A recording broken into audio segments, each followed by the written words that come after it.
initially the Niners had offered a very, very low offer. And it was very disrespectful to BA. It was 24 and a half. Other people that I've been able to talk to, 25, which is very low, especially when the offer was sent. Other contracts have already been signed. 24 and a half is very similar to what Debo got 2 years ago. Ain't no receiver going to take a contract that was 2 years old. Like, that's how Brandon Ayuk felt. He was like, hey, I'm not disrespect to Debo, but that's a 2-year-old contract. If he was getting paid this year, essentially, that he didn't use those words or anything like that. But moving forward. Last Second Sports is brought to you by Underdog Fantasy. Link is in the description. Promo code LSS. First-time depositors using my link will receive a special pick plus up to $250 in bonus cash. Don't miss out. Click the link today. Thank you, Underdog, for being a sponsor. Now back to the video. He felt disrespected, but this entire time, he's never wanted to truly leave the Niners, and the Niners have never really wanted to get rid of him. So they've actually been taking a lot of calls. The Niners never got offered Amari Cooper. That's not a true thing. They were never going to take an offer from the Patriots for Kendrick Bourne in a second. Like, that's another thing that's false. The 49ers were hoping that none of the teams offered more than $30 million. They were hoping that they could use the contract negotiations from these other teams to bring Brandon Ayuk back to the table and say, none of the teams that we spoke to have truly given us the right value. And the teams that we have taken the offer from, or we are willing to accept the offer from, which is the Cleveland Browns and the Patriots, they're teams that you don't want to go to. So now we're in a situation where, one, Brandon Ayuk doesn't want to go to any of the teams that the Niners want to accept a contract to, and the Niners can't get enough from the Steelers to make it worth it to trade him. Now, we have to remember that the Niners aren't going to just trade Brandon Ayuk for a bag of peanuts. They don't have to. They own him they own a franchise tag next year that they could tag him with. The 49ers understand that they could force him to play on the 5th-year option. Now, one thing that I do know is if they trade him, they do want at least a receiver in return. I know Pretty Ricky and all these guys on Twitter are talking about they're trying to do a 3-team trade. This isn't the NBA. That's one thing that right away people that I spoke to shut down. Like, one, this isn't the NBA. 2, the moment John Lynch picks up a phone, and for example, let's say John Lynch calls the Raiders, right? He's already the Raiders, and he's like, hey, I want Devontae Adams. And he's not offering Brandon Ayuk. You know what's going to happen? Desperate times calls for desperate measures. All right, well, guess what? Now you got to give me a 1 and a 2. Wait, hold on. How am I going to give you a 1 and a 2, LA, or Vegas, if the Steelers only gave me a 2 and a 5?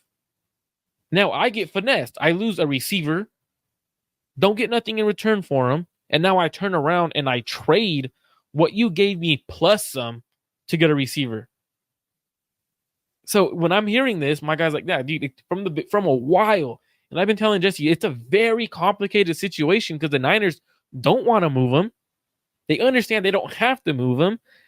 And this is why when everyone keeps saying there's a deal done, no, there's not. They've never accepted any deals from any team.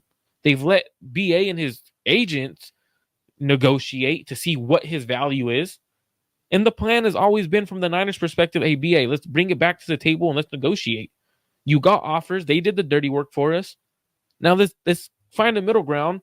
And whether it's 28-5, 30, let's do something now because you're way too valuable to our Super Bowl run, and let's get to it.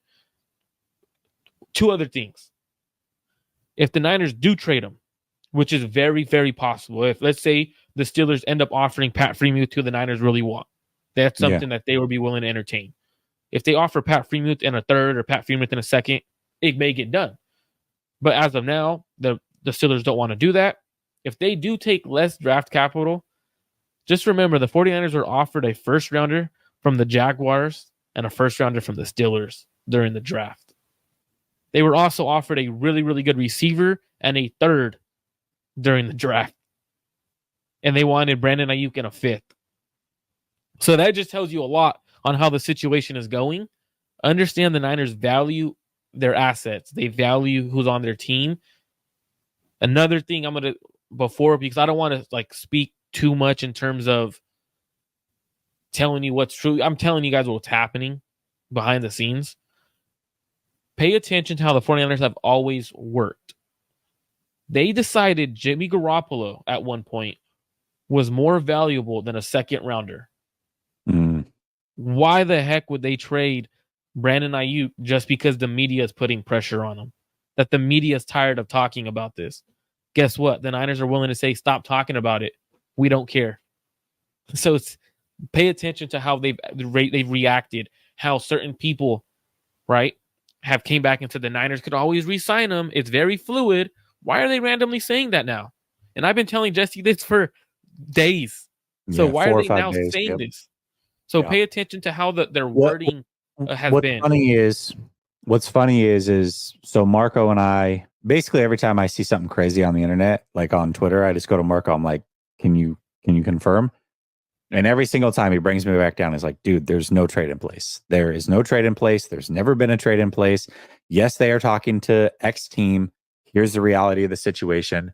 But you said this 2 days ago. You told me, you said, watch, you're going to hear over the next 48 hours that they're trying to get a third team involved.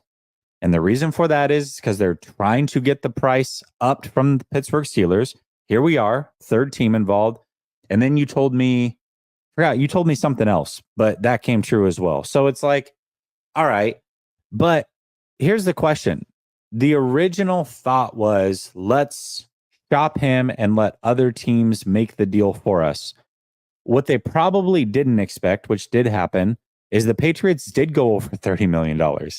So do you think that at this point is throwing a monkey wrench into this where they're like, we were hoping that everybody be around 28. We would say, hey, we're a better team. Let's come in at 26.5. Everything's good to go. Let's move on. And now you've got the Patriots coming in at 30 something, which means he doesn't want to. If it was all about money, he would have said yes to that.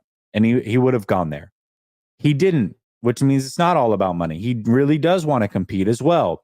But when the Pittsburgh Steelers are, say, at 28, 29, and he knows that's a good organization, and the 49ers, who are at 24.5, are probably only willing to come up to 26. He's like, listen, I can make $2.5-3 million more per season, still be with a good organization who appreciates me. And I'm good with that. Like, do you think that threw a monkey wrench into this whole thing when the Patriots are like, yeah, we'll give you over 30? And he's like, whoa, all right, sweet, let's talk. No, you know why? Why? Because now in this situation, if this happens, the 49ers just got to go, all right, well, that's the only team we're trading you to now. You already said no.